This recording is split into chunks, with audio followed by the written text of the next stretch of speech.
So confirmation of that win by the New Zealand 13 against the Cook Islands, and in that match Andrew Paitai was taken off the field. The official word is that he suffered ligament damage, popped his knee, but it wasn't exactly as bad as first thought. You're watching New Zealand Maori versus Papua New Guinea, and the Hokianga, the best patch in the north.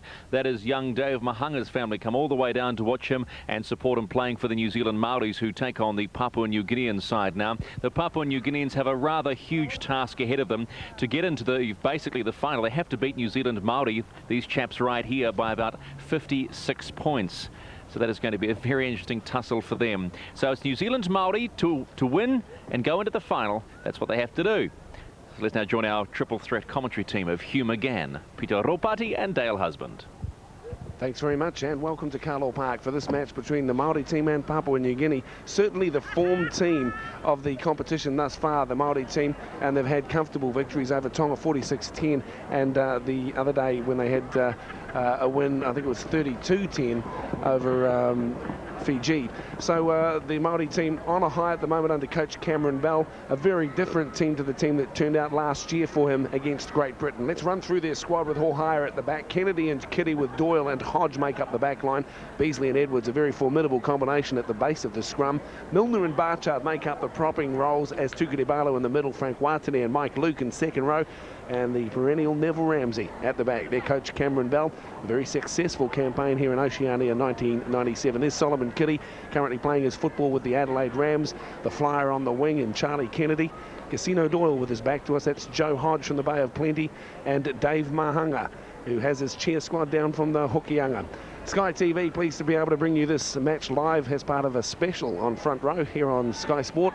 Darryl Beasley there, and these two with Shane Edwards and Darryl Beasley, so instrumental for the Maori team and so much resting on their shoulders. Peter Ropati, I'm sure that you share in being impressed by the way that they've taken part in this tournament. Well, the New Zealand Maori side is certainly on favourite at the moment coming into this evening's match, and even looking at the final ahead on Sunday. Cameron Bell will be looking for a huge improvement on what we saw on Tuesday night, particularly their ball control. Guilty too often, too many times of turning over possession, and coming at the end of the game with an unforced error count, which is one that a coach wouldn't be proud of. Speaking to Darryl Beasley at the end of the match, he was bitterly disappointed with perhaps a degree of complacency going into that match as we see the PNG Kumals taking the field. Papua New Guinea have to be a little disappointed with their form so far in the tournament. Hugh McGann, you've visited there. Bruce Mamando playing fine football, certainly the standout player in the Kumals pack. But he'll have to be on his game tonight if they're going to cause an upset on the Maori team. Everything will revolve around Bruce. Unfortunately, he's got all that on his shoulders. But in saying that, I think it's a very experienced lineup that they've been able to pull out for this big game against the Maoris. Robert Seo at the back, Kapu on the wing, John Wilshire and his twin brother William at wing and centre respectively, Ruben Ruing the other wing, Mark Mom and Glipu at the base of the scrum with Carl and Butke in the front row with Lucas Daniel in the middle. Mamando and Titty team up in the second row. Jim Wilson is at the back, and their coach Bob Bennett is the brother, of course, of Brisbane Broncos and Queensland's Wayne Bennett. As we see the Papua New Guinean team coming together now, the Maori team with their traditional haka. The game is to be refereed tonight by Tino Napa, who is from the Cook Islands Refereeing Association, and he's been refereeing games very well for my book during the duration of the tournament so far. Tukere Barlow and Bruce Mamando getting final instructions from the referee centre field as we await the third of our games here at Carlisle Park tonight, day 3 of Oceania 1997. This is perhaps got to be the highlight match of what we've been looking forward. PNG side perhaps just below their best, and it's a shame that we don't get the opportunity to see David Wesley perform. Him along with Bruce Mamando would certainly form a formidable pairing in that centre, in that back row.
the Maori team's haka. Their challenge to Papua New Guinea, to the Kumals.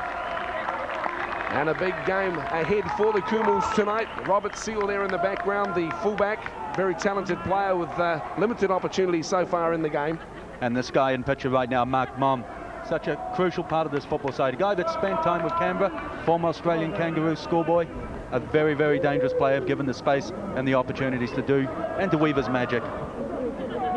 The ones that I've sort of singled out, there's Robert Seal. He really can weave and dart. He's got a good little chip kick and regather in his repertoire as well. As we get action underway, 70 minutes of football coming to you live on Sky, and a front row special here. It's the Maori team against Papua New Guinea. Mike Luke from Wellington, first touch of the ball. He's taken out by Raymond Carl, but the referee says your first touch, your first tackle is too high.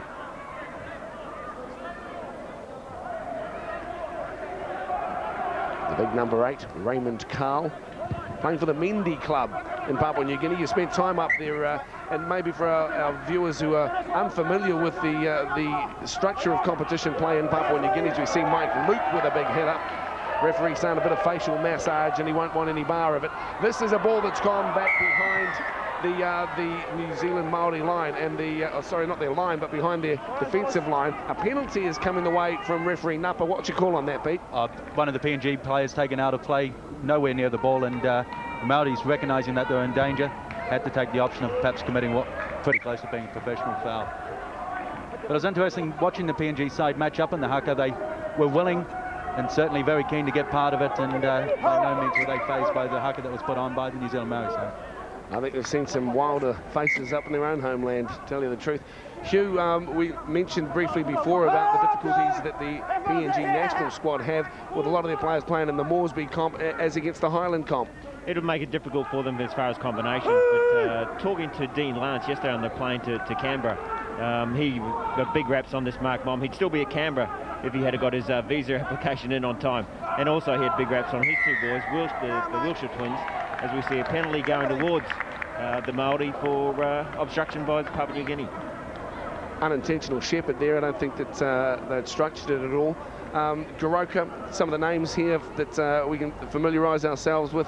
Kundiawa, Goroka, Lay, Mendi and Rabal, as we see Robert Seal here, just runs in behind his player, and he didn't mean anything in it, but the referee rightfully picked him up for a non-intentional shepherd. Hit up time for Raymond Barchard. Good Maori boy, that Barchard, and across it comes now with Edwards. Edwards on to Luke. And Mike Luke taking in a good tackle downstairs by the number 13, and that is Jim Wilson. I must apologise to Ray Barchard. I was speaking to him prior to the match, and rightfully so. He's got Maori heritage in him, and very, very proud of that fact. And some Samoan, I assume, as well. Neville Ramsey now.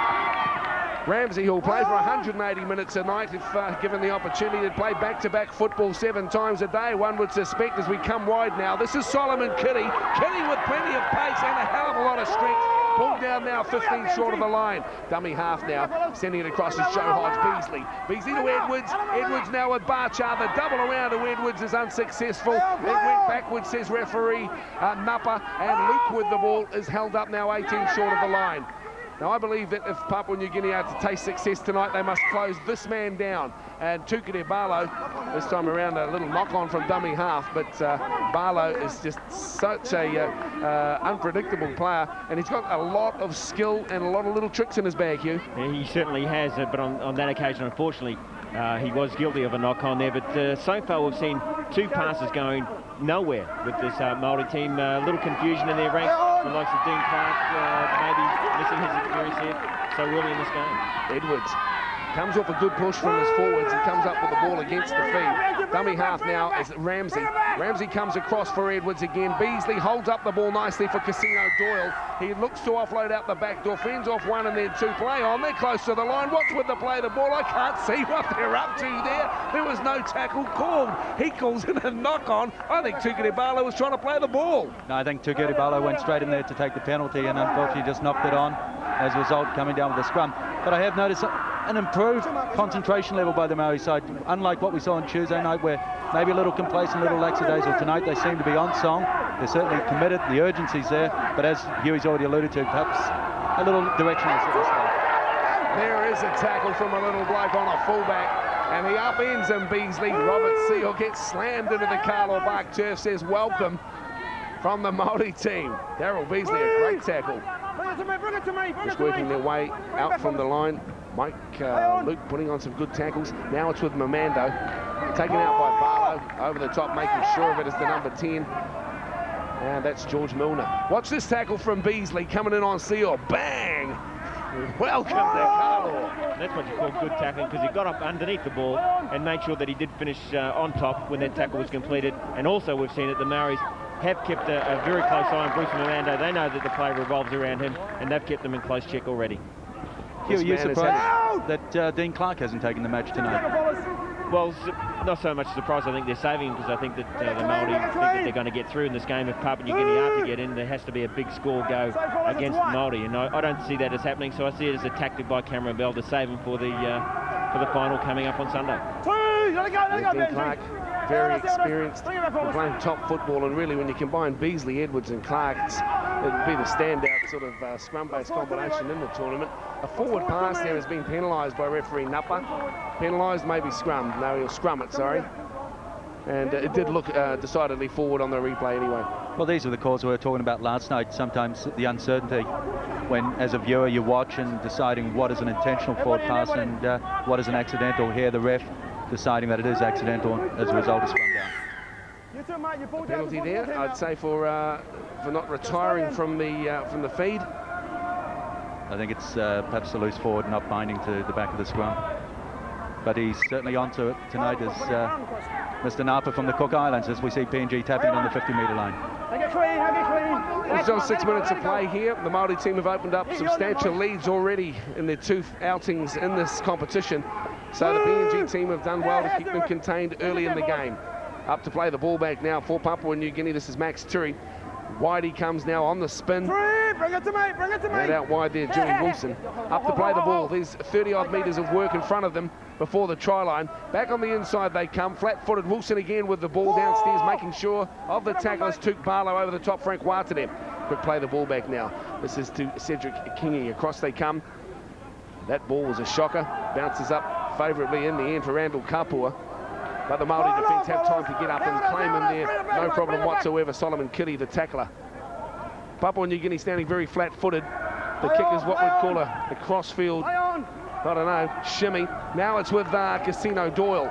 He gets away from one, then two. Stands, fends, finds himself in space. Great run, Casino Doyle. Puts the fend on Robert Seal. Still going, Doyle. Can't get the pass away. Tamahohala was there on his hip. It would have been 4 points. Dummy half now. Gets it onto Mike Luke. Luke has had a powerhouse performance in this competition so far. Loses the ball. Referee says it's okay because the Maori team come up with it, and they also come up 2 inches short. Right underneath the post, up to play it back for Ramsey. Ramsey will go to Beasley. Over the top to Watane. He'll fancy his hands. Gets the ball knocked out. It comes up okay for the Maori team. Napa will say come back and scrum it down. Initially it was actually played at, and I believe that Frank Watane has some justification for saying that we should get the scrum feed. I think Napa might have got it wrong on the call. Yeah, I think that was a tough call, because this was knocked down by Papua New Guinea. Oh no, maybe not. Maybe we were all deceived by that, and maybe it was a good call by Napa, who was there a lot closer than what we were. As we see the handling errors there, New Zealand Maori already guilty of conceding 4, and something that they're going to have to eradicate out of their game very early, otherwise it's going to slip into perhaps what we saw on Tuesday against Fiji Bati, where they continue to issue the challenge. PNG will stay in the game for the full 80. Mamando goes inside.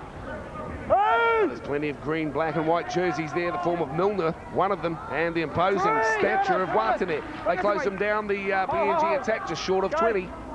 Well, Papua New Guinea have shown early in their other 2 games that they are slow starters. The Maori have shown the opposite, where they have been good starters and got out to a handy lead. So far that hasn't been the case. Maori must put points on the board, because we know so far that New Guinea will come back and come back strong. Raymond Carl tackled, 25 out from his own line. They'll go to Glipu. Now with the ball downfield. They don't want to play down in their own end of the ground as Charlie Kennedy takes it. He is an elusive runner, Kennedy. He's claimed by Jim Wilson. Ramsey working dummy half today. Edwards now goes wide for Watane. shapes the offload to Edwards, decides he'll go himself. He has a free arm. He says, I will use it. But Mamando comes up and claims the ball on, and that will be a penalty. It should be 10 minutes. It was very much a professional foul. And Tukere Barlow, he's been around a long time, should know better. Again, the New Zealand Maoris having the opportunity to construct some set moves, get in there, get some momentum going, and again coming up that area, as we see here, Tukere Barlow trying to regather it, and unfortunately Bruce Mamando coming up with the ball. I think he milked it quite well too, did Bruce Mamando. The kick for touch unsuccessful. Kennedy keeps it alive. Inside to now Ray Barchard. Little dummy. Consolidates there, Barchard. 30 out from the Maori line. Ramsey, Luke. Mike Luke does a spin and gets away. Has to be claimed from behind by Lucas Daniel, the hooker. Pulled up just short of halfway. Now with Barlow. Barlow for big George Milner. Claimed by Mamando. To ground 42 and centre field. On the run, Watane. Never shirks. In fact, I think he enjoys doing the hit-up roll. Seldom do you see him lagging at the back. Well, there's no doubt in the PNG ability when they've got the ball in their attacking mode, and particularly out wide, but where they are being exposed at the moment is around the centre of that ruck area. But at the moment, the likes of Frank Watane, Tukere Barlow, they're just chewing up those yards. Yeah, I've got to agree there, because there's one thing that we have seen the Maori in the past. We see this fumble coming through. We have seen the Maoris throwing the ball out wide and looking to get on the outside of their opponents. Maybe Cameron has seen that there is a deficiency with New Guinea and is starting to attack them up the centre. Scrum base, ball taken out there by Glipu. That's one, there we go. Little run forward to 35. Now with Papua New Guinea. And off the left wing, this is Roland or Randall Kapua. We'll have back now. PNG. A little disorganised around the ruck. Jim Wilshire there. Or should I say Jim Wilson. Easy pickings for the Maori defence up quickly. Trying to burrow his way forward the PNG attack. Jim Wilson's a guy who plays out of Mackay in Australia, and Bob Bennett certainly got big raps on him as a good ball-playing lock forward. And yet to date, I've got to say that maybe a little disappointed that we've yet to see the guy just introduce himself a little bit more and have more of an influence in the game, as we see the Kumals this time turning over possession, just not concentrating on that ball. Raymond Carl, the man guilty there. Wait. No score at the moment on Sky's coverage of the Oceania Tournament of 97. Coming to you live in this front row special as the feed goes the Maori way through Edwards. Now with Beasley onto Hohaia, wide for Kennedy. Kennedy's got pace, we know that. He can't get around the outside of Ruben. Ruing will play the ball 35 out from the PNG line. Now it's with Ramsey. Can't offload. Good defence in the end too as they come across and claim them. That's Max Titty on the tackle. Out of dummy half, Barlow. 5, then 7, then 9 metres. Pulled up now 15 short of the line as he plays it for Ramsey. Ramsey goes Edwards' way. He's got numbers inside, starting with this man, Frank Watane. He is hard to put to ground, although they do claim him 5 out from the line. Barlow there at dummy half. Options. Goes Edwards' way to Doyle. Fairly slow delivery. Solomon Kitty will offload again for Edwards coming around the back. He gets it out the back door to Hodge. Hodge can't free his arms and is claimed by Daniel. So good play from Papua New Guinea.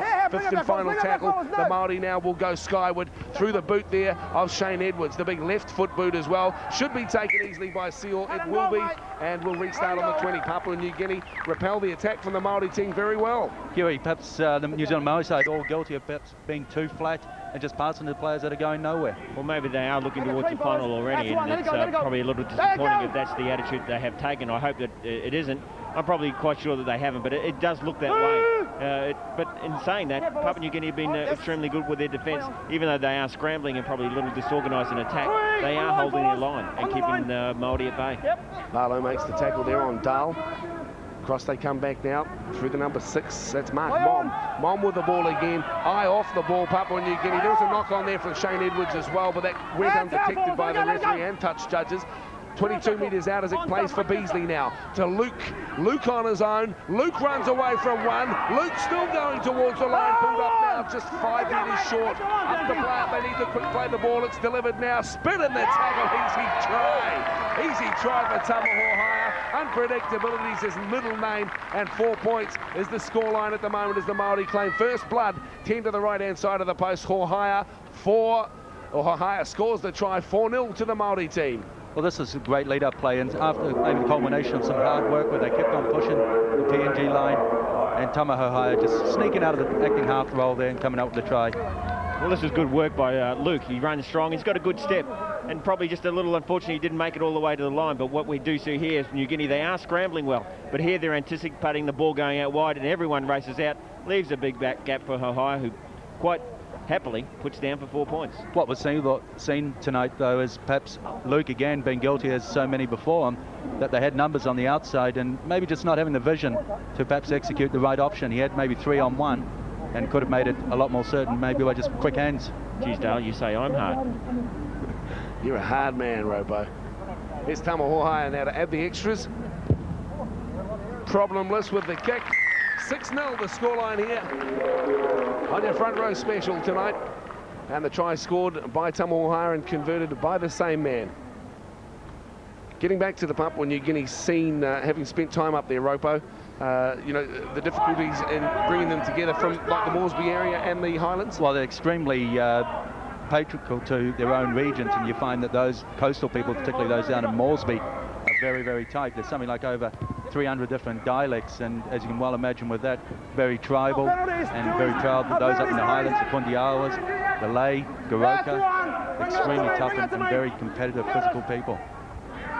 They like this game of rugby league. Like the Maori, it appeals to their, I guess, warrior histories. And they like the physical contact of it, especially the tough stuff up the middle, and both nations tend not to shirk their responsibilities. This little man's having a big game tonight is Darryl Beasley, as we see him virtually attacking the defence rather than waiting for them to come to him. The kick deep will be well judged by Charlie Kennedy. Takes it now 30 out from his own line, comes across centre field, looking or shaping to offload to Tamahohaya eventually. He's grasped by William Wilshire. Out of dummy half or higher again. Had a great tournament, Tamahohaya. And for a man built low to the ground, reminds me a lot of Nick the Greek there, Hugh. Geez, that's a big call. Nick, I don't know if you'd agree with that, but as we see him as tackles right against Papua New Guinea, and extremely good by the Maori. And it's interesting, Dale, you make that similarity between New Guinea and Maori in the love of the game. And I know when I had my season with the Maori in 1983, it's one thing that you do love. There's a lot of pride and a lot of passion within the game, especially at that level, and they're very, very closely knit when it does come time for them to play representative. Also, when you talk about Papua New Guinea, you've got to recognise the fact that Rugby League Weekly is perhaps the most widely read publication up there. It's a very holy paper. The kick's put up late from Charlie Kennedy, but there are no chasers, and Robert Seal has easy times picking it up. And works it away. Good chase in the end, claiming him Edwards and Beasley. The scrum half combination is really proving to be an invaluable asset for the Maori team in this tournament. And this is perhaps one of the first touches we've seen of the Wilshire boys, as you see Papua New Guinea completing reasonably good control at the moment, completing 3 sets of their 6. But we've yet to see the Wilshire boys come into their own. Outstanding talents on the flank, very quick, very evasive, and certainly ones to be contained. Jim Wilson feels the full force of a tackle there from big Fred Mortimer. Puts him to the ground on the 20. The run comes from their number 19. This is Emrys Butke. And Emrys Butke, I'm just trying to see where he runs out of. I don't ever recall another football team ever having identical twins playing at the same time. Yeah, I can't recall it myself either, twins. The late kick from Papua New Guinea will find Joe Hodge at the back and on the step. Chancing his hand up the middle is claimed there by Jim Wilson. That's a very good result for the Maori there, because they put a lot of pressure on their kickers on both occasions there, on the 4th tackle and the 5th tackle, and that's resulted in them getting the ball back within Papua New Guinea's half and hot on attack right now. The double around finds Edwards picking it up off his former teammate Fred Mortimer. Up to play the ball now, 15 metres out from the line. Dummy half is Barlow, dangerous from there. The wide ball finds Kennedy, props himself as he goes into the defence, comes up 3 short. Now they're spread deep and wide, and an opportunity. Classy play from Shane Edwards. Keeps it on his ankles. The cutout ball finds no one, but eventually bounces kindly for Doyle. Doyle taken from behind by Wilshire, and still just 18 out from the line. Luke with a strong run down the short side. Big barging run. Mike Luke, one of the standout players in the competition, and he gets the ball jarred loose. Some would have said that it went backwards, but the damage was done. Mike Luke, I thought he might have gone all the way. Well, it looked as though he was certainly on par to go do it, and it's been good football by both sides. The Maori side continuing with that pressure. The Kumals, on the other hand, responding well defensively. Here we have Luke taking it to them, He knows where he's going. He wants to go, but PNG have otherwise. There was a hand in there in the end, so My call would have been play on. Play on, play on, play on. Mom. Now with PNG. 6-0 the scoreline coming up to quarter time. I just wonder if Maori would be happy with the scoreline. I know it's a big ask. Maybe they are looking towards that final on Sunday. But at this stage of the game, I thought that they may have been a little bit more ahead. If they were to be competitive in this game, which I'm sure they are, but Papua New Guinea would be more happy, I think, going into half-time than what Maori is. One thing they'll be looking to do, I guess, guys, is just to get out of this red zone. Yeah, they spent maybe the last 5 minutes in here, and it's tough work. It's taken its toll defensively, as we see them trying to find touch and doing well to get it down on the 30-metre line. So it's good work for the Kumals. They've long last get out their red zone, get down the other end where maybe they can get involved, force the error, and prepare themselves for a good attacking play. Good field position for the Kumals. They don't want to be playing, you've mentioned before, Ropo, as we see a small but staunch group of Papua New Guinea supporters. Affectionately known as Wontoks, and obviously proud of their bird of paradise. Like 'em, you Wontok. Well, Wontok, I've never heard of the term. Explain that one to me. Wontok means friend. Sounds good to me. Curry with the ball over there. Yeah, we on there, PNG. Kennedy now. Ramsey. Ramsey hasn't done a lot of running as a receiver, more so as the playmaker or the ball distributor. This time has a good run to 2 metres inside the PNG half, and another run as well to come up behind him as well from Morgan. Good play. Now it's with Edwards as he changes the angle, finds Luke. Big Mike has a chance to offload, gives it up for Frank Watene. He juggles with it, and Wilshire comes up with the ball wide. I think Big Frank had a look there, but just on your statement there, Neville Ramsey, I think here's another player that Cameron Bell is also looking to save coming towards the final on Sunday. A big playmaker, stay out of the play as much as possible, give it to the likes of Beasley and co, and take the game to New Guinea, but stay out as much as you can. And to any young listeners watching the game tonight, the success or the story of Neville Ramsey's longevity is no drinking and no smoking. The guy's still running around today. Nice run there from the number 4 for it's Elias Pyle. Starts off from the interchange bench tonight. I'm not unsure of the reason for it, but then again, in analysing his last 2 hitouts in this tournament, you'd have to say that he's been a little bit flat, and not the Elias Pyle we know can play. Plays for the Rams down in Adelaide, and he's got plenty of skill, but he hasn't really shown us all of those tricks so far in the tournament. But hopefully he'll be able to inspire a squad from off the bench. Nice feed there from Joe Hodge, keeping it alive as he pushes off the Kumals. Claimed eventually 42 metres out from the line. They keep it going on the short side with Ramsey. Waits a pass nicely for Kennedy. Kennedy claimed out wide under the tackle of Ruben Ruing. And will play it now 35 metres out from the Papua New Guinea line. Edwards now with Milner, the big Poe they call him. Back to Edwards, now with Beasley. Beasley holds up a ball for Casino Doyle. Doyle stands, fends, Beasley again. We'll keep it alive. Out the back door we go. Knocked on by Kennedy. Back it comes Papua New Guinea's way. A comedy of errors closed down eventually by Milner. Daniel now out of dummy half. Pyle. Taken by Ramsey and also Doyle. Stripped of the ball, Elias Pyle rightfully deserves the penalty on the call. Referee Napa, Tino Napa from the Cook Islands, doesn't hesitate. And it comes back to a Wilshire.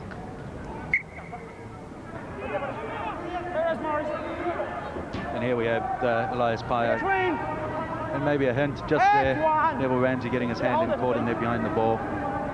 But well, I don't know, maybe a bit of a harsh call against him because it looked as though he lost that with no assistance of a Maori hand. Did you see a halo on Ramsey's head or something, Ropo? He might not drink or smoke, but I tell you what, he does strip footballs. Well, somehow I think he was fortunate that Elias Pyle may be just slightly taller than Neville Rambo. Just. Well, we've had another knock on here from Papua New Guinea. Mario, listen feet. Daryl the Beasley. And Elias Pyle gets up there, wants to play the football too quickly. As a result, the Maori team come up with a short ball from Ramsey is a good one. Edwards will hold this up and deliver late for Kennedy. Eye on the player and not the ball. Charlie puts it down. Well, interesting stuff here by the Maori. They are being very adventurous as we see turnovers going against Maori, maybe because of that. They are being adventurous. But on this occasion here, everything's been done right. The ball has been made available. Just a little bit of a hint. Late back on the inside, straight up to the noggin, we can say noggin. And the ball goes to ground. But once again, it's one of those, in the last couple of minutes, there's been a comedy of errors by both teams. A lot of possession has been spilled. I'm eagerly awaiting when Cameron Bell's going to introduce us Dave Mahunga, the guy that's caused a lot of interest, the guy that hails out of the Hokianga, playing up in the Kaikohe district, an exciting prospect. We saw him on Sunday, and the guy alongside Charlie Kennedy on the other flank provides him with a lot of speed. The best batch in the north, and the cheer squad down from the Hokianga. Good to see too, as Robert Seal gets the ball. I thought it was nicely placed into the hole, but the hole closed up quickly in the form of Mike Luke. Now it comes across with Mamando. Plenty being asked from Bruce Mamando. Nice short ball too. Everyone's playing at the ball. The referee should say another set of 6. Down and back play. Looks to me like Elias Pyle caught one accidentally. And on the step there, taking in the tackle of the number 4 for Papua New Guinea on the run. He gets to his feet now. It wasn't Pyle at all, but Max Turi. This is perhaps one of the rare times that we've seen PNG side get anywhere close to the 20-metre line, and one player who noticeably is quiet at the moment is Bruce Mamando. If PNG need to threaten and get across that line with half-time fast looming, he's a guy that could very well come up with that opportunity and create some space for them. Ruing from the left wing comes forward, waiting for it. Vicky Moses pushing them off as Lucas Daniel now to dummy half.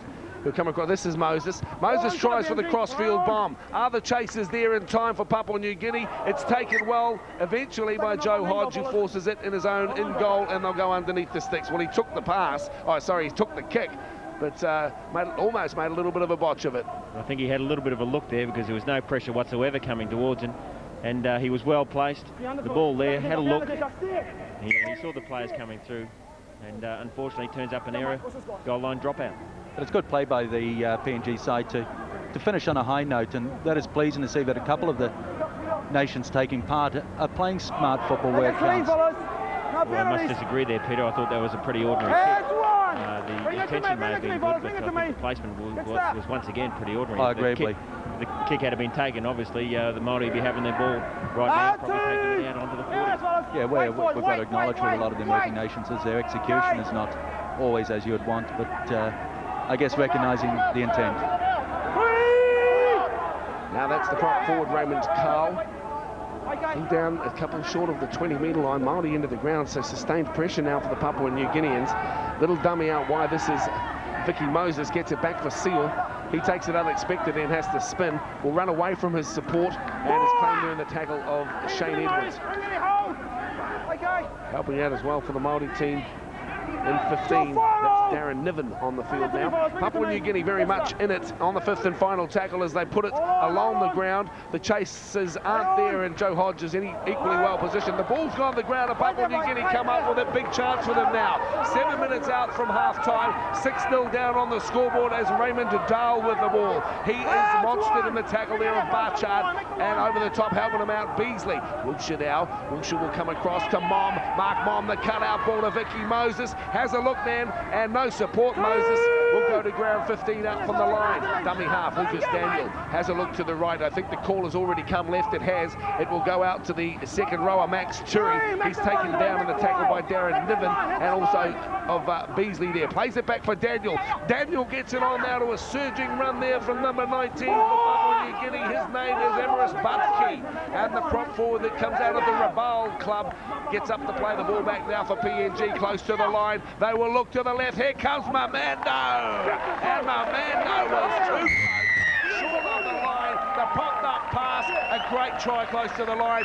They look good anywhere in the world, but Papua New Guinea back into the action, 6-4 with the kick to come. Well, on the back of two unforced errors. First one, that high kick, forcing a dropout, and then the second one, Hodge failing to recover the ball. Here, Bruce Mamando close to the line, using all the strength that the guy's got, and crosses over to put PNG back in and certainly keep him alive, keep him competitive. Well, New Guinea have shown just what costly the errors that have been made.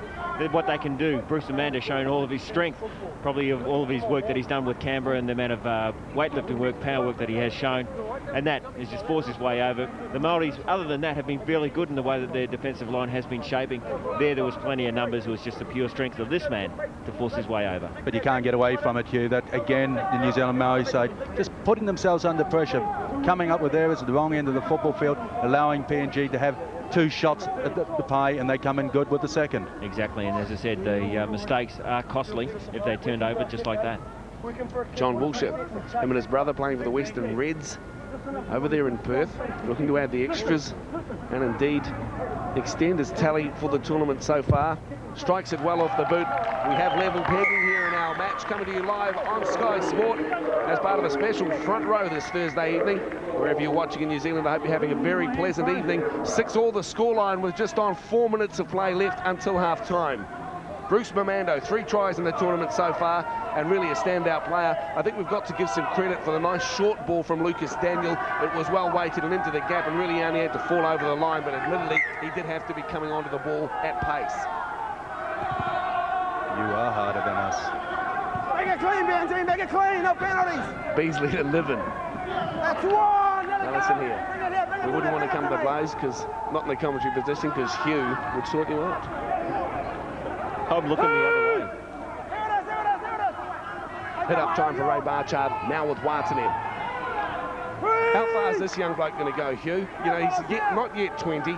He's got the build of a big prop. He's got pace, but the best thing about him, he's got enthusiasm, and he's really committed when he takes on any role in the game. Well, that's what you ask out of players. Everyone has the skill level to take them into representative football. But if they haven't got that commitment or that enthusiasm that you are looking for, then you may as well not take the field, because that's what coaches are looking for in their players. Not so much just their abilities, but also their willingness to do some work. Willing workers. This time the ball has been stripped. Tamaho Hire leaps out like a, oh, I don't know, Jack in the box, saying, I got it, but the referee says you're not supposed to have it. Back up 10. 3 on Seal. Oh, well, I don't know. No, that's definitely stripping. 1-on-1's allowable. 3-on-1, forget it. You're out of here. 6-all, entertaining stuff. Just on 4 minutes to play till the first half concludes, and Cameron Bell won't be happy with this showing by his squad tonight. Mamando, he's caused problems, feeds off one, gets it wide to Dahl. He offloads again. This is Papua New Guinea down the right-hand flank. Caught from behind, a good chase from Joe Hodge, and he picks off the Randall Kapua. This time, Maori hands in there. Referee says it's okay. Play on. Edwards now with Ramsey. Ramsey spins in the tackle. He will wisely take the tackle, I think, at this stage. Raymond Carl, the tackler. Barlow now, 42 out. Finds Watanen. Straight ahead, good tackle front on. Lucas Daniel out of dummy half. Easy meterage for Tukene. Barlow runs towards the referee. The late delivery to Niven. He can't offload and doesn't bother anyway. Back on the inside, he does keep it alive through Barlow now with Doyle. The 3 front rowers for New Zealand Maori side are doing a great job. And Watani, then they back it up with Barchard, and then Tukere Barlow stealing those quick yards. They're doing a good job in trying to get some form of momentum going forward. Unfortunately, just losing a bit of direction when it comes to launch the big play. Tamaho Hire steps back up on the inside. 15 metres out from the line. Barlow, dummy half. Little rubber kick through from Beasley. Might be good for the Maori team, it is. Corey Kingley's been on for only minutes, and he gets 4 points, 10-6 the scoreline. Just out from half-time here in Sky's coverage of Oceania 97. It's the Maori team up 10-6. Kick to come. And that was a great timing to come in just right on half-time. And a good little chip here by Beasley. Puts it on the ground. And the PNG just slipping underfoot there, and the Maori side coming up on the back of some good foundation work to put them up in good space. There was good work, as you say. They have been pressing Maori. This searching kick comes in, a little fortuitous bounce. Fortunately for Maori, they're picking up the points as they're coming along. Mistakes, again, costly, but a little unfortunate for New Guinea, because they had it fairly well covered, but just slipped at the last minute and the crucial time. Joe Hodge gets his touch of, Corey Kingy, I should say, gets his touch of the ball, and it doesn't have to do much to collect his 4 points. Talented player, young Corey Kingy. Second try of the Oceania Challenge. And it couldn't have been scored at a better time as far as Cameron Bell is concerned as we go towards the break. Only seconds remaining. Tamaho High looking to add the extras. 10 points to 6. The Maori team over a very spirited Papua New Guinea effort in this first half. And also conversely, probably a most unfortunate time for Bob Bennett. With seconds remaining following this kick, they'll probably find themselves in the tunnel. Well, that wasn't a very good kick, and I think that his demeanour as he runs back towards the centre field indicates that. Disappointed with his effort with the boot. 10-6, Tamaho High.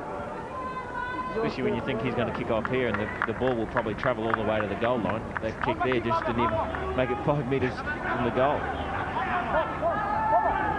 The restart now. Maori in front on the scoreboard, but Papua New Guinea, and there's a penalty. Napa must have been watching referee Andy Clark. Oh, some of these refs are really getting sneaky eyes. We saw it in the match before this, and they're coming up with the big plays. Well, there he's picked them up from behind, and he's probably mentioned to them that they are offside, and Maori probably looking to take some yardage on the blind side of the referee, but I think he was 2 steps ahead and was looking.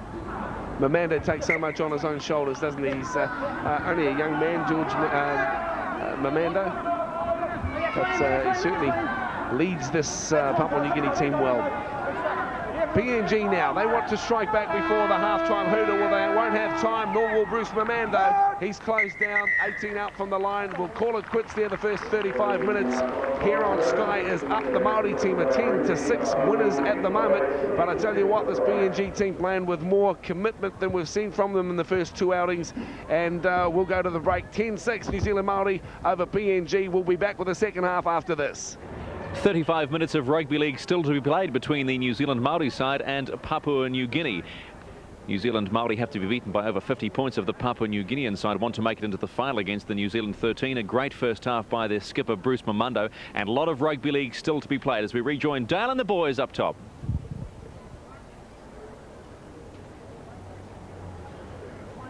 Back into the action here at Carlaw Park, and the Maori team with a slender lead of 10-6 over Papua New Guinea. It's been a new look Papua New Guinea approach to this game as Ramsey leads the Maori team out for the next 35 minutes of what has been a very demanding tournament. And the lads, the youngsters from Hatopeta College on the North Shore, giving them the haka tautoko. Now that means to support, the haka of support for this Maori team, and it's good to see youngsters who may one day emulate the feats of those on the field and play in the very proud jersey that is the New Zealand Maori strip. Them along with the Cook Island Drummers have certainly added an atmosphere here to Carlaw Park, and one that's well appreciated by all the punters who have taken time out to get down here and support the Oceania tournament. Tamaho High with Barlow. As we restart play, 35 minutes of action left here on Sky's special front row on your Thursday evening. PNG against the Maori team. Up quickly to the Maori, make the tackle there on Wilshire on the far side of the field, just short of 20. This time, Jim Wilton with the ball. Well, Cameron Bell would have been disappointed with just the 4-point lead at half-time. Hugh McGann, what do you think he would have asked of his team for the second stanza? Well, it's a good question. I just wonder whether or not he'd be that disappointed. I think he's expecting to go through to the final of Papua New Guinea. To get through, they need to win well, and it doesn't look as though they'll do that. But I'm sure he would have had words of wisdom for them, just to make sure that they maintain control of the ball, control the possession and position on the field, and I'm sure that he would have put pressure on Neville Ramsey to make sure that he does control the rest of his players. Recognising that they are going to go through into the final on Sunday, as Gary Campbell noted earlier in the night, just focus for the little things, build on their game and just get better and better as we see possession favouring Papua New Guinea 63%. So when you take that on board, yeah, you've got to be pleased that here they are, New Zealand Maori side, they're ahead. Bob Bennett on the other hand with the PNG side, they need to give attention to defence, particularly around that ruck area where too often they've been found wanting, been exposed, and the likes of Tukeri Barlow, Watani and Barcha just breaking them up around the centre of that ruck. Speaking of breaking up, I think that he might have had a broken nose. There's certainly plenty of claret. The referee is a bit concerned about the player on the sideline at the moment. Well, it's a hard nose to miss. Come on. Hey, Elias Pyle. Come in. You got a problem with Elias's nose or something here? No, you had one with mine the other day. It's big and brown and flat against your face, and it looks damn good, Hugh McGahn. Here's the scrum feed now for Papua New Guinea. The big push coming from the Maori team. It might be against the feed. It is.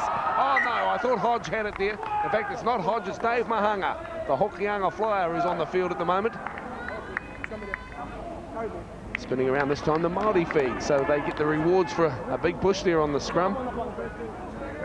Beasley barking instructions wide to Corey Kingi and also Tamaho Hire. There's the feed now for Edwards. No problem. Beasley shows it inside, goes wide for Doyle. Doyle shadowed and then claimed, offloads to Kennedy. The defence too strong for him to advance much further. The tackler, Vicky Moses. Mamando appeals to referee Napa, saying he ran off the spot. Surely it's our ball. Ramsey says, while you're arguing, I'll surge, and goes forward about 10. Pulled up 35 out from the line. This is Barchard. Barlow to Watanet, short ball Niven. Beasley now, nice run, Kingi, cuts the hole, cuts the gap all the way, inside ball, try time. Good try, Dave Mahanga.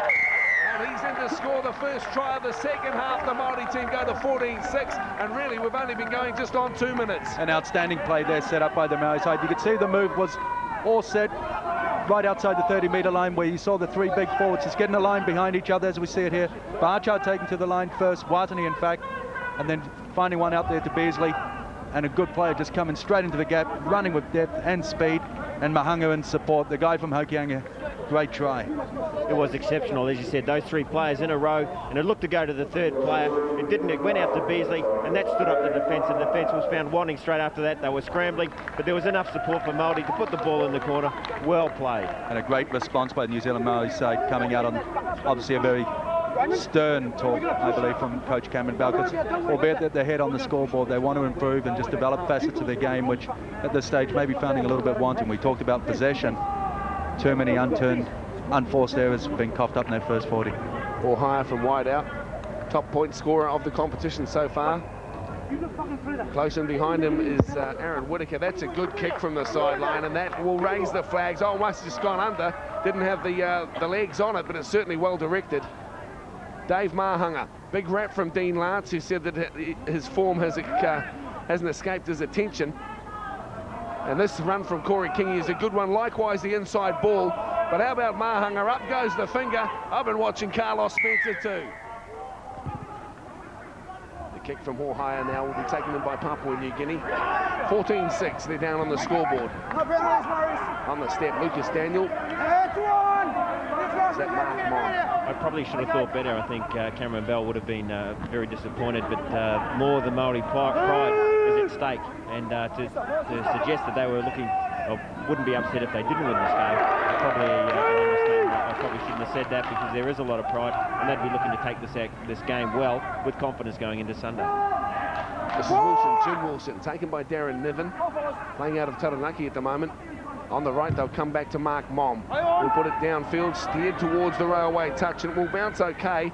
Picked up by Tamaho Hire a couple of metres from touch. Shadowed there by Mahanga. Claimed now under the tackle of Lucas Daniel.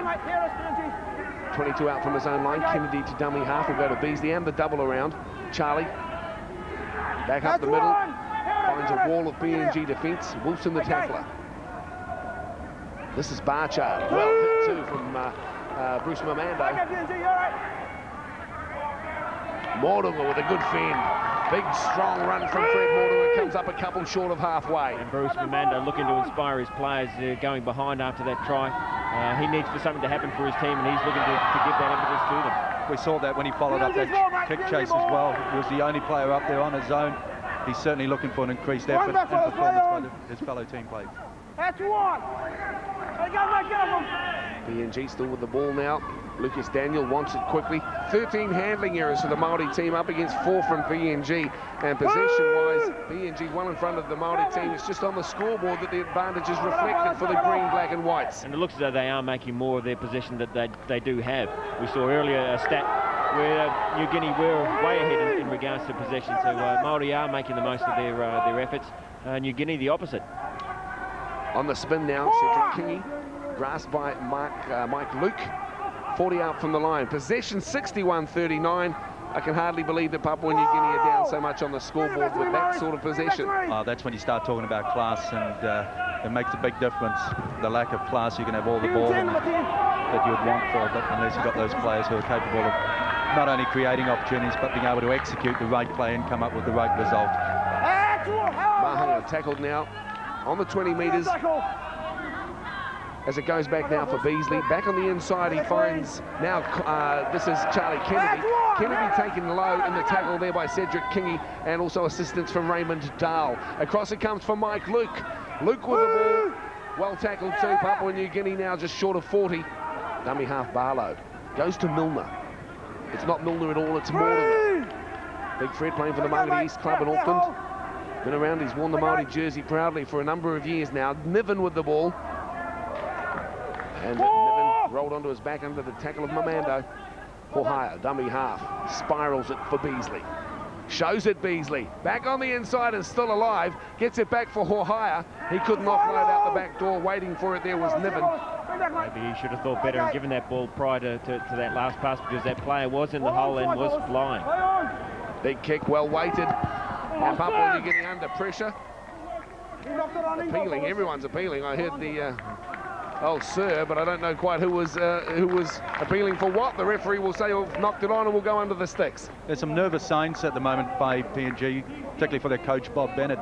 Just looking a little unsure of themselves, not committing themselves, not playing through defensively, and just sort of sitting back and allowing New Zealand Maoris to dictate what they want to do and where they want to go. Well, Papua New Guinea has done well to control the ball for 7 sets of 6. The Maori team, on the other hand, just 4. Here's Kennedy now, stepping up the middle of the park. The ground now 35 out as Barlow will go himself. Little dummy, slips, gets up, goes again. Good yardage from Barlow. And the former Waikato Cougar takes him to within 12. Quick play the ball to Casino Doyle now with Luke. Luke dummies. Luke almost goes the whole way. Eventually he's tackled close to the line there by Ruben Rui. Across they come. Ramsey. This will be a try for Mahanga. Good try.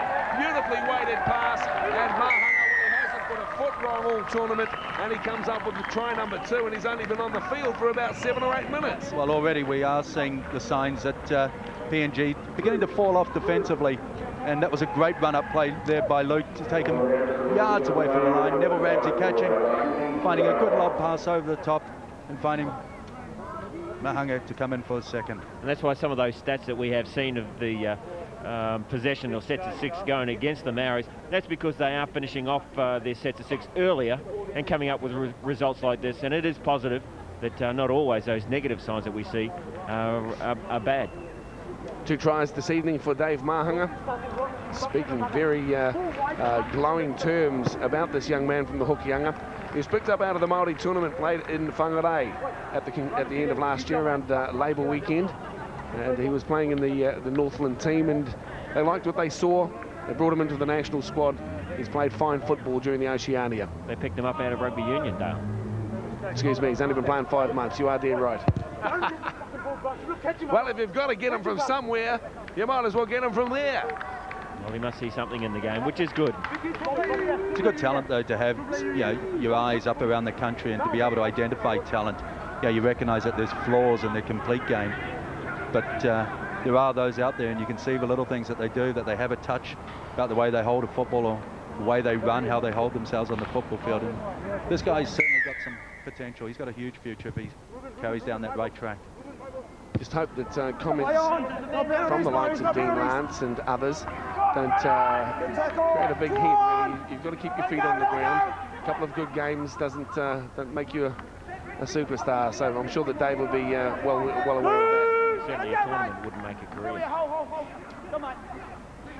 PNG now. Mamando has been asked to do plenty tonight. He hasn't shirked at any stage, although his team is down on the scoreboard now, 18-6. As Wilson misses the ball, Barlow comes up with it. This will be a try for Niven on the inside. Barlow doesn't deliver. He does late. Gets it out the back door to Corey Kingy. He will stand. I think the Maori team will score here.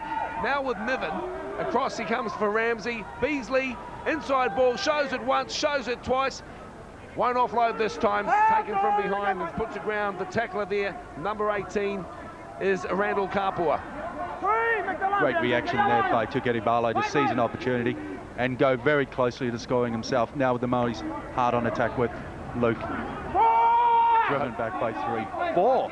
PNG players. Hope PNG don't give up the ghost now, because really they've done well in this game, and it would be very easy for them to concede a number of tries. This time, referee Napa says you're not playing the ball properly. Mike Luke takes exception. That was a fortunate break, I think, for PNG there, because defensively coming up, they were all odds and sods, and certainly a far cry from having a flat line of defence coming up. Yeah, I think that was a real blatant play of the ball there. Obviously, a lot of players are doing that now. They are looking to roll the ball with their hand, with the foot going through motions, and at that stage, the foot wasn't in motion whatsoever. The ball jarred loose, comes up okay, and the run resulting for the number 8, Raymond Carl, takes him just short of 40. Out of dummy half they come now. Papua New Guinea trying to probe the centre field. The tackle made by Niven and also Mordinga. They strip the football. It will be a penalty. And Papua New Guinea now will kick towards the railway touch. That's my call on it anyway. The referee is concerned about something in back play. One of the players injured, being assisted from the field. That's number 17. Frank Watani. Well, you seldom see Frankie assisted from a football field. Well, there you go. He's not.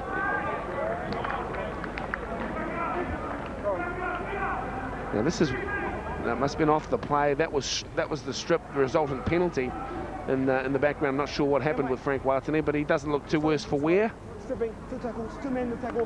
don't know about you, Hugh, but sometimes I get very frustrated with the ball stripping rule. Yeah, you grow up, I know, on the belief that you either hold it or lose it. Yeah, exactly. As I've said in the past, it's too grey an area. You either allow them to steal the ball or you don't. This one-on-one business, to me, is just a load of rubbish. Well, it's something that needs to be looked at in regards to Super League laws. Couldn't agree with you more. That and crossfield bombs, they seem to be my bugbear at the moment. I am sick to death of them. I don't mind the bomb. Hey, it would have been all right last night if Sean Hoppy had got the four-pointer. Well, I'm even more sick of Aussie referees. You won't have any complaint out of us there. The only problem is the Aussie umpire that you don't like is the one we can never see. I've met Steve Clark. He came down and did some refereeing at Ngārawahia earlier in the year and made myself known to him. In saying that, I don't think at any time could we accuse a man of cheating, but certainly as far as not reading the play or utilising the third umpire the way it should be, I think that he was very guilty of that. Ramsey now from dummy half. Easy meterage. I don't know how he can run. He spends so much time looking at the referee and talking. Look, he's still going on. Well,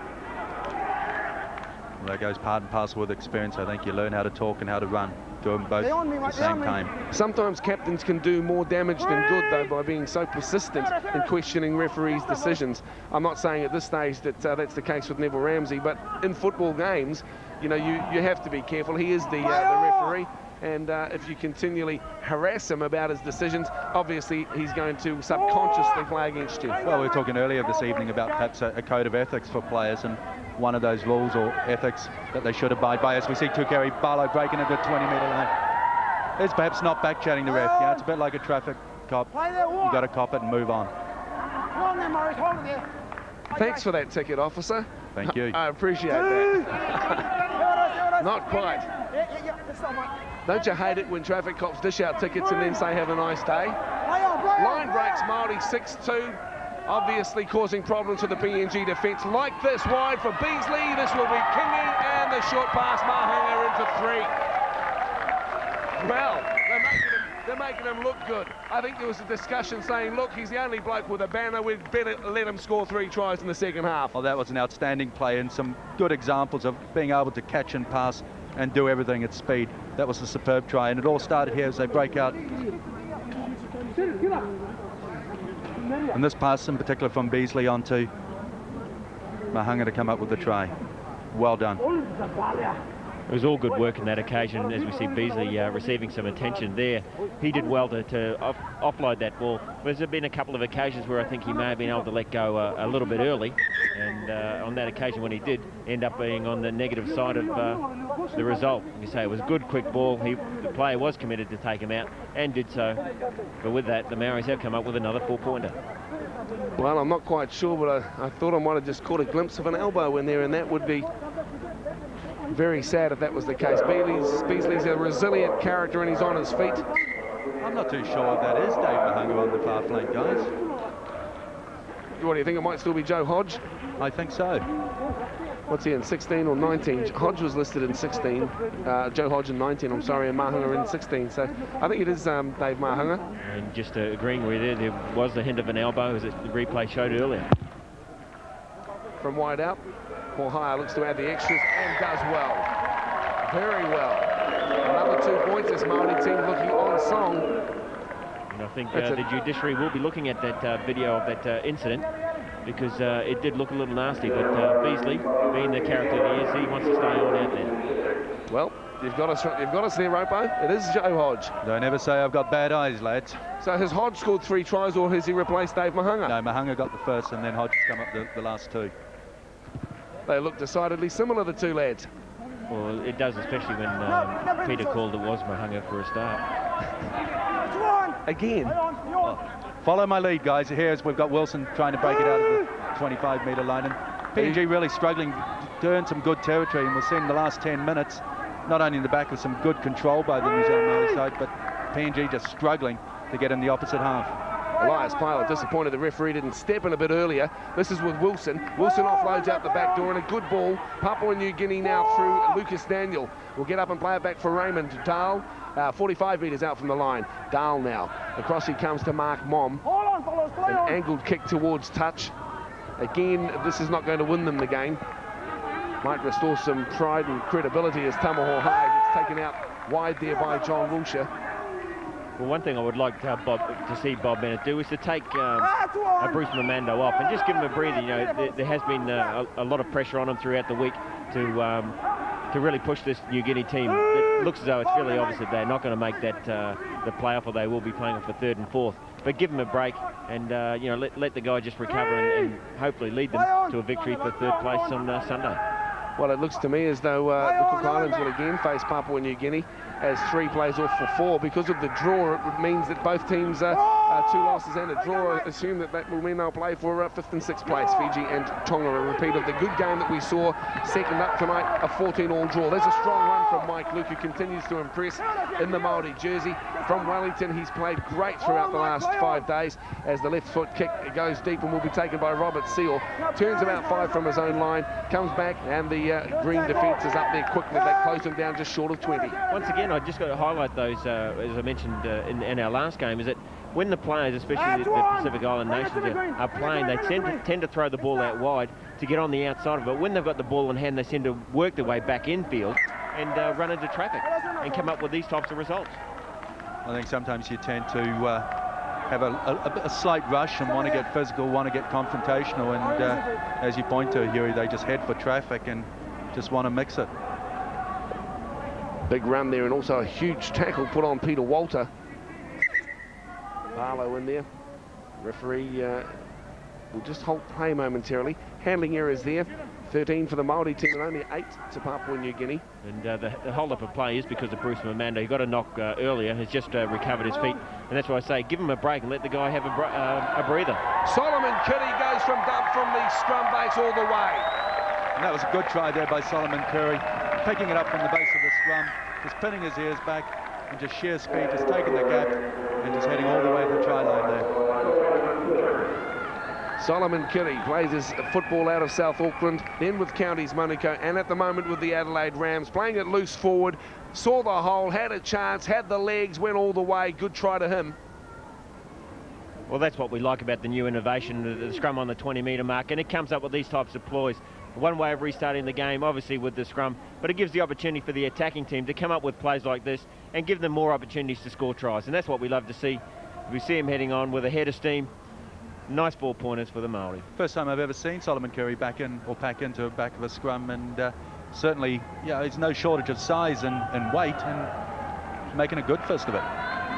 Come to think of it, I'd agree. I've never seen him play in the forwards at all. What you normally do in tactics like that before we see the kick is that they like to put those players in there, put a bigger guy out, and give the intendants, or look as though you are going to play the ball out or wide, and then shoot down the blind.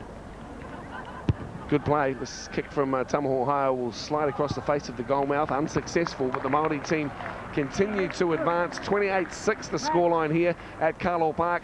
Coming to you live on Sky Sport tonight a special front row edition from the Oceania Tournament of '97. There's Charlie Kennedy and Casino Doyle. Both have played very well over the last 3 outings for the Maori team. Bruce Mamando there, and a deserved rest. He's played his heart out tonight for PNG. He assumes total responsibility for this football side. We saw it in the Nines, we saw it in the World Cup, and again in the Oceania tournament. Bruce Mamando takes everything upon his own shoulders and he leads from the front. Papua New Guinea, maybe they should start throwing the ball around 28-6, 11 odd minutes to play in the match. Across they come to Elias Pyle, steps back into the traffic, and one out running is never going to be successful. They've got to use it through their hands. Oh, spring! There you go, you asked for it and you got it. That's how you get out of bed in the morning, ain't it, Ropo? Every day. Good stuff. Well asked to see it again. There's a hit up there from Cedric Kingy, taken just short of halfway. Mark Mom again angles it towards the far touch. Tamaho higher, no problem with it again. Little goose step from Hohaya. Doesn't bust the line on the first run. Kennedy will come in and deliver up now. But look at the tackle count. The Maori team had to make a lot more, 100 to 74. And a lot of those stats I think you'll find are on the back of the first 40, where possession, the number of turnovers. But you've got to say, so far in the second 35, that Cameron Bell would be reasonably pleased, because it's a lot more complete. Their execution, their build-up play has been great, as we see Neville Ramsey bringing in his winger there and just shipping it back inside to Luke. Luke manages to offload. Speculator over the top, comes with Morton, a short ball to Niven. Niven over the top as well, goes all the way to Mahunga. And Dave flying down the right on the step, and the slide seal stops him now with 15 metres of work in front of him. Back it comes to Hohaya. He'll go the short side himself, the cheeky little bloke. Back on the inside, it goes to Robert Seal. Yeah, that was selfish play there by Hohaya. We see that the Maori are up in a very good position now and leading this game, but yeah, that was selfish. So they want to get some credibility and some confidence in combination for Sunday's game. You got to stick to the game plan and make sure because they don't get much opportunity to play to train because of the heavy program they've got. As we see the replay of it coming down the sideline, and Hohaya going into dummy half really should have let the ball do the work and not, if I could say, be selfish and then play for himself. Chip kick. This is something that the Papua New Guinea team have not tried. Doesn't come off this time anyway. They might as well have a go at some unexpected plays. Now it comes up PNG's way as the ball is spilt by the Maori team. Hit up time through Pyle, now grasped under the tackle there of Joe Hodge and also Ramsey. Once again, the opportunity to go wide, and New Guinea seemed to run back into the traffic. Up the middle, Niven now makes the tackle 40 metres out from the PNG line. Short side they come. Raymond Carl with the ball just in front of them, the halfway line. 28-6, comprehensive performance again from the Maori team, but they were only up 10-6 at the break, so really that will cause some concern to Cameron Bell. He'll want a better start for them in the final against the New Zealand 13, who had a very big victory tonight in the opening game against the Cook Islands. And speaking of that victory, because it's inevitable that we now sort of begin to tend towards Sunday in the final matchup between New Zealand Maori side and New Zealand 13. New Zealand 13 coming into tonight's match, recognising that attention was to defence, and they achieved that. Gary Campbell was very pleased, albeit that they lost direction towards the end of the game, the loss of Whitaker, but they kept it nil, and that was pleasing. Tonight with the Maoris, I think, controlling possession, playing out the sets of six. They're achieving that now in the second half. Keeping it alive, Barlow, Ramsey. Dummy, no, leaves it behind everybody. Comes up Joe Hodges' way. Wilshire now. Wilshire has it on the legs. And the West Australian flyer. Chip kicks back on the inside. Beautiful play. Still alive. They will continue to try and find a way through. They can't get it this time. 12 out from the line. He'll play it back to Wilshire Pyle. Why did he kick it? Because he plays Aussie rules in Perth. Mark Mom over the top. Here's William Wilshire. William Wilshire tries to send it back over the inside. He gets bundled into touch for his trouble. We talk about butchering tries, and if any try was butchered, it was that one on that occasion on both times. Well, I think that was an example of Wilshire playing centre forward, looking for his ruckman midfield, and with a nice punt kick centre field. Good play. Here we come, having another look at it. Over the top, they were very much a chance here with Wilshire, and instead Wilshire put on his back and bundled into touch, and that's the end of that play for PNG. On that occasion, I think he should have straightened and told his player to come back on the inside rather than just hoping that he would, because he ran himself out of room. 28-6, the scoreline here at Carlaw Park. Coming to you live, the Oceania Challenge on Sky Sport. This is Corey Kingy, offloads the pass out the back door to Mike Luke. Taken out by Ruben Ruing as Mike Luke, 22 out from the Maori line. He's been impressive tonight. He's a worker, similar to Fahey with the New Zealand 13. Not flashy players, but geez, don't they get the job done? Plenty of defence and really there every time on the hit-ups. This is a good run from Milner. The pass late to Solomon Kitty, unnecessary. This is when you talk about being tough, mentally tough to be able to control the ball when you know it's not on, not trying to push that miracle ball, control the ball, play out your sets of 6. As we see here, again, he had 3 men around him. There's perhaps very little chance that he's going to get it out. Recognising that if he had, it would have been good night, but sometimes you just got to show patience. Another word they use is discipline, Peter. That's the word. That's one! Mark Mom with the ball now, taken by Casino Doyle to Elias Pale.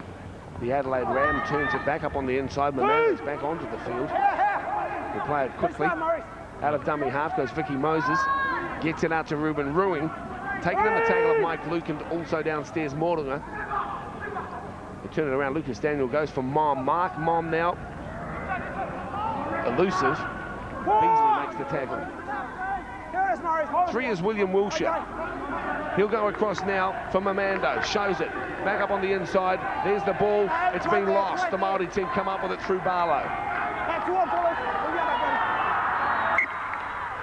Well, everyone putting their hands up. Look at George Milner. Look at them having a go there. Well, they got fair reason to do that, because Bruce Mamando, being the professional, if I can say that, a cold professional he is, as he was getting up, he kicked that ball forward, and it's been ruled as though the Maori have knocked that ball on. Tukere Barlow turns to his teammates, say, cool it down, guys, it's okay. We can get the ball back. Mark Mom now. Back on the inside to Robert Seal. A gap opens up for the first time in the game for Seal. Pulled down 22 short of his mark. Edwards the tackler. They'll keep it going down the short side. This is now with Elias Pyle, who's been everywhere since he came onto the field this evening. 8 short as he gets up to play it back to John Wilshire.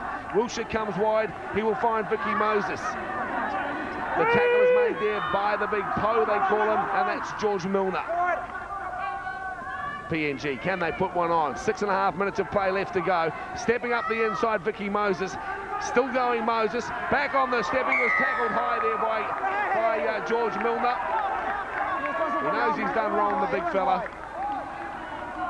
Pointless going for the 2 points. It was a desperation lunge at the tackle, really. It wasn't something that had been contrived or that he had thought about earlier. Just sort of reaches out late. Well, Hugh spoke earlier about discipline, and sometimes you can be accused of being reckless, but that's part of the experience of showing discipline and just not allowing yourself to concede simple penalties. Mamando still standing. Just a big stare down to Tamaho higher now with Ruben Ruing. Ruing taken by Barlow with assistance from Luke. That's 10 metres. We're right in front of the posts. Lucas Daniel will go wide now. Gets it onto Mark Mom. Back on the inside, they have a look. Keeping it alive as it comes back to Daniel. On the step, runs into Luke and also George Milner. And it's just sort of casually picked up there by Darren Niven. The Maori team working away from their danger zone. That will be a penalty against Lucas Daniel for lying over him for too long. Just on 5 minutes to play here at Carlaw Park. And the Maori team comfortably in control, 28-6. Well, once again, New Guinea have lost possession there, more so because they look to run the ball back on the inside. If they had just shifted hands, as we see the penalties going in favour of New Guinea. If they had just shifted through the hands rather than looking to throw their bodies into the line all the time, just let the ball do the work. You know, we are talking about discipline. There's also the insight to look outside for players. Corey Kingy gets a nice ball from Frank Watson down the short far side of the field. Pulled up 40 out from the PNG line. Roll on, they will be very much a big threat against the PNG defence. Barchard now. Joe Hodge comes to dummy half. Turns it over for Luke. Strong run to find field position from Mike Luke. And he takes a power of stopping. Eventually Mamando makes sure and puts him to the ground 17 metres out from the line. Barlow goes to Edwards now with Beasley. Nice ball to Hohaya on the step. Tama Hohaya, it's as easy as that. Well done, Tama Hohaya. Feeding off a nice pass there by Dale Beasley, and it's a sign of class when you talk about the touch that some players possess, and Dale Beasley's got that. Be able to time it right. Tamaho Haya complementing the pass well, seizing the gap, and finishing a great play. Well done. Well, it all comes down to timing, and I think that what we saw there, Beasley and his pass, it looked as though he was going to hold up and throw it out wide, and just gives that little short ball, again, puts the defence in two minds, and a great step by Hohaya back on the inside, and just casually puts it around to give the Maoris the extra 4 points and make their lead even greater. It's funny you talk about timing, Hugh. I often draw the analogy that yourself as a player, perhaps not the fastest, but the timing, being able to read it right, to seize the gap, because the gap only opens for a couple of seconds and it closes. You get it right, you're through and you're out on the other side. Successful conversion from Tamaho Haya further extends the Maori lead. And if I can say, I must thank you, Peter, for that compliment. But This what is the first ever. But what I'm saying is you were never fast, and you were smart. Yeah, you've seen PNG as part of the international arena for a long, long time. Have we seen any dramatic improvement over the years from this nation? To be honest, no, not really. We've seen them at home. They're an extremely tough opposition, but away, as we've mentioned right at the start on Sunday, was that they don't travel well. And again, it's just lack of discipline. Maybe if they get themselves into a higher competition, or a few more of their players with the natural skill being recruited into maybe some Australian teams, maybe even to the Warriors. But that is the trend that is happening with an increasing number, as we see down here tonight with the Wilshire boys in Perth. Bruce Mamundo at Canberra, you've got Adrian Lamb, yeah, he's a huge loss. But we also look at probably similarities as they turn over the ball with New Zealand a number of years ago, where we had players, only a couple playing in Australia, and the majority of them playing in England, those professional players, and the rest were coming out of domestic season here. And it's not until they can all be playing professional before they can become competitive like they are at the moment. And you've got to also bear in mind that PNG's strike power is lessened by the fact that the Moresby competition is ARL aligned, so a number of the guys playing out of Moresby aren't represented in this Kumul squad. Exactly, and that's perhaps a problem that's affected a lot of the teams that have taken part in this Oceania tour, not having access, but they've competed, they've done reasonably well, and unfortunately just not going to come away as we see PNG picking up on an error by New Zealand Maoris hard on attack. Well, the New Zealand Maori team, certainly the form team of the competition. 46-10 they won in the first round against Tonga, 32-10 in the second against Fiji, and now showing their skill with a 34-6 lead over PNG as we count down to full time here on Sky Sports Thursday night front row special. The one from Mamando back on the inside finds Lucas Daniel. He offloads a short pass. Back it comes to William Wilshire, holds it up for a little while and then delivers it wide to Elias Pyle. Finds John Wilshire, and he's full of enthusiasm, but unfortunately so is the defence, and they close him down 40 out from the line. Back it comes to Wilshire once again. Solomon Kitty stops his progress, as does Frank Watani. There's the halfway line.